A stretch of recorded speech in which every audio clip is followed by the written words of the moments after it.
दोस्तों 2027 में भाजपा का इलाज होने जा रहा है और इलाज करने वाली डॉक्टर हैं बसपा सुप्रीमो मायावती। बसपा सुप्रीमो मायावती ही एक ऐसी डॉक्टर हैं जो भाजपा का इलाज कर सकती हैं, क्योंकि भाजपा के जो रथ का पहिया है उसे रोकने का काम केवल और केवल हाथी ही कर सकती है। और हाथी विशालकाय है और भारी भरकम है, और तो और सोचिए उसमें ऊर्जा और उसके अंदर ताकत इतनी है कि भाजपा के रथ के पहिए को 2027 में रोक सकती हैं।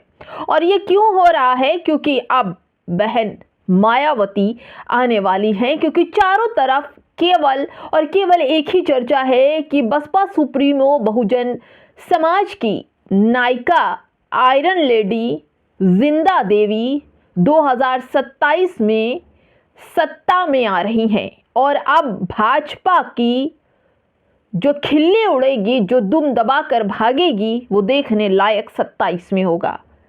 दोस्तों नमस्कार, आप देख रहे हैं बामसेफ न्यूज़ और मैं हूं आपके साथ शैला।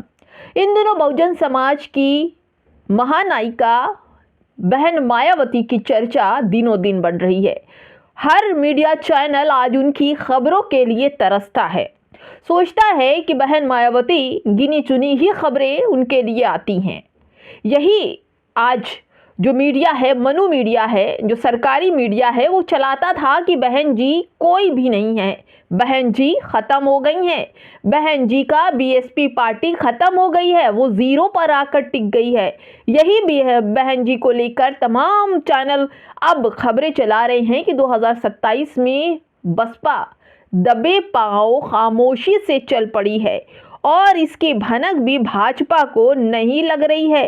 दोस्तों आप ये सोचिए भाजपा किस तरह से घुटनों के बल आने वाली है, क्योंकि बहुजन समाज 75% है और बहुजन समाज बटा हुआ है, उनके वोट बटे हुए हैं।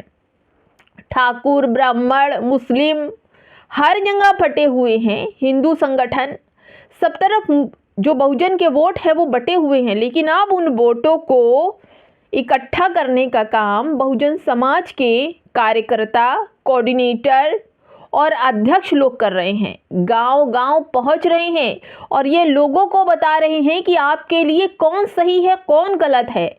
मजदूरों की, रिक्शे वालों की, गरीबों की, आदिवासियों की, दलितों की, मुसलमानों की झोपड़ियों को तोड़ा जा रहा है, बुलडोजर चलाए जा रहे हैं, उनकी दुकानों को नेस्तनाबूद किया जा रहा है, मुसलमानों को लेकर के साथ ही साथ दलितों की, आदिवासियों की ज़मीनों पर कब्जा हो रहा है। ज़बरदस्ती उनकी ज़मीनों को अवैध बताकर सरकार कब्जे में ले रही है और अपने धन्ना सेठों को बेच रही है। यही सब कुछ तो चल रहा है, चाहे आप झारखंड में देख लीजिए, उत्तराखंड में देख लीजिए, उत्तर प्रदेश में देख लीजिए, बिहार में देख लीजिए। लेकिन यही बहुजन समाज के लोगों को ही निशाना बनाया जा रहा है। बिहार में समस्तीपुर में कितने झुग्गी झोपड़ियां तोड़ दी गई। जानते हैं किस जाति, किस धर्म की थी वो झुग्गी झोपड़ियां? किसी भी ऊंचे समुदाय के लोगों की नहीं थी, और जो ऊंचे समुदाय धर्म की थी वो गरीब देखकर तोड़ी गई। कभी अडानी अंबानी के घर को अवैध बताया गया, कभी किसी मंत्री के घर को अवैध बताया गया। केवल मजदूरों, गरीबों की झोपड़ियों को ही अवैध बताकर बुलडोजर चलाए जा रहे हैं। दोस्तों आपको बताऊं, इस वक्त बहुजन समाज से हाथ मिलाने वाले अपनी अपनी पार्टी छोड़कर बहुजन समाज में आ रहे हैं। 100 से ज़्यादा लोग तो परसों जब लोग वहाँ पहुँचते हैं, बात करते हैं, कोऑर्डिनेटर पहुँचते हैं, जन जन तक पहुँचते हैं, तो लोग बताते हैं कि मेरे साथ ये हुआ, मेरे साथ ये हुआ, मैंने फला पार्टी को वोट दिया, ढिका पार्टी को वोट दिया, लेकिन हुआ मेरे साथ कुछ नहीं।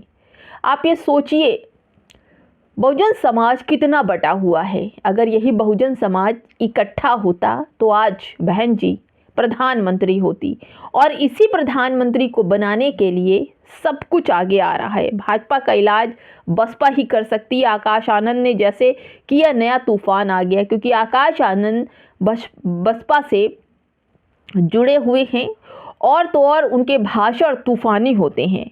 और तो मैं आपको बताऊं कि ये लोग भाजपा से बिल्कुल नहीं डरते हैं। बहन मायावती हमेशा भाजपा को लेकर तंज करती हैं और कहती हैं कि भाजपा जब अपने नागरिकों का ही ख्याल न कर पाए तो वैसी सरकार किस काम की, ऐसे लोग किस काम के जब नागरिकों के हक और अधिकार के लिए बात ना कर पाए। कैसे सब कुछ चल रहा है। देश में बेरोजगारी का मुद्दा चरम पर है, लेकिन कोई कुछ नहीं बोल रहा है। इन्हीं सब बात को आकाश आनंद हर जगह रैलियां कर रहे हैं, हर जगह सभाएं कर रहे हैं, क्योंकि अब बसपा सत्ता में आने वाली है और आकाश आनंद के हर एक भाषण को बाखूबी समझा जा रहा है। लोग जुट रहे हैं, एक झलक आकाश आनंद की पाने के लिए लोग तरस रहे हैं, ललायित हो रहे हैं। उन्हें लगता है कि एक बार बहुजन समाज के इस नायक को भी देख लेना चाहिए कि आखिर उनमें झलक बहन कुमारी मायावती जी की आती है। और दोस्तों 2027 दूर नहीं है, बसपा को पछाड़ना है, बसपा को रोकना है। केवल धर्म से राजनीति नहीं चलती है, केवल धर्म से सरकार नहीं चलती है, केवल धर्म से ही शासन नहीं चलता। उसके लिए संविधान लोकतंत्र को संभालना होगा, लेकिन वर्तमान सरकार ऐसा कतई भी नहीं कर पा रही है, जरा सा भी नहीं कर पा रही है। एक पक्ष को निशाना बनाया जा रहा है, लगातार उनकी लिंचिंग हो रही है, लगातार उनका बहिष्कार हो रहा है, लगातार गेहूं के साथ घुन पिस रहा है, यानी कि मुसलमानों के साथ दलित आदिवासियों को भी निशाना बनाया जा रहा है। ऐसे में सवाल आता है कि कोई तो ऐसा है जो इन तमाम चीज़ों पर रोक लगा सके। केवल बसपा ही लगाम लगा सकती है। अब आपको बताऊं कि गठबंधन की सरकार बहन जी को, ये जो पीडीए वाले हैं, ये गठबंधन में नहीं लेते हैं। कांग्रेस की सरकार बहन जी के पास नहीं जाती है, सपा की सरकार बहन जी से गठबंधन के लिए नहीं कहती है। और फिर ये लोग अकेले अकेले पीडीए का नारा देकर के उत्तर प्रदेश जीतना चाहते हैं, लेकिन मिलता क्या है उन्हें? थम कुछ नहीं मिलता, सब खत्म हो जाता है। बिना बहन जी को लिए बसपा को जीतना मुश्किल है और बहुत ही ज़्यादा मुश्किल है। जैसा ये लोग सोचते हैं वैसा बिल्कुल भी नहीं है, क्योंकि बसपा की राजनीति अलग है, भाजपा की राजनीति अलग है, कांग्रेस की राजनीति अलग है और सपा तो अपना ही राग अलापे है। मुसलमानों को कहूँ तो मुसलमान सपा का बिल्कुल मुरीद है और सपा के पीछे वो कुछ भी करने को तैयार है, लेकिन अपने लिए नहीं करता, क्योंकि लगातार मुसलमान ही निशाने पर है। उनकी दाढ़ी, टोपी, कपड़े, नकाब, हिजाब, घर, मकान, दुकान, यूपीआई, सब कुछ तो निशाने पर है। अगर अब देश संविधान से नहीं चला, लोकतंत्र से नहीं चला, तो मुसलमान मिट जाएगा, क्योंकि मुसलमान को मिटाने की कोई कसर वर्तमान सरकार नहीं छोड़ना चाहती। मुसलमानों को अपने हित की बात करना है तो बसपा के साथ आना ही पड़ेगा, अपना नेता गरीबों का चुनना ही पड़ेगा।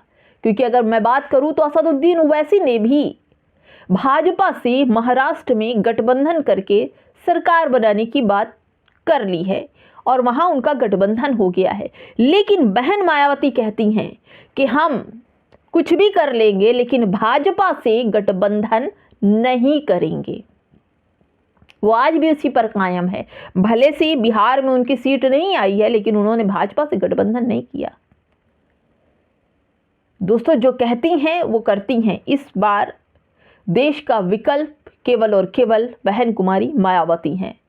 दोस्तों, कमेंट बॉक्स में ज़रूर बताइएगा कि क्या सच में बहन मायावती अगर प्रधानमंत्री बन जाती हैं तो देश के हालात क्या होंगे। नमस्कार।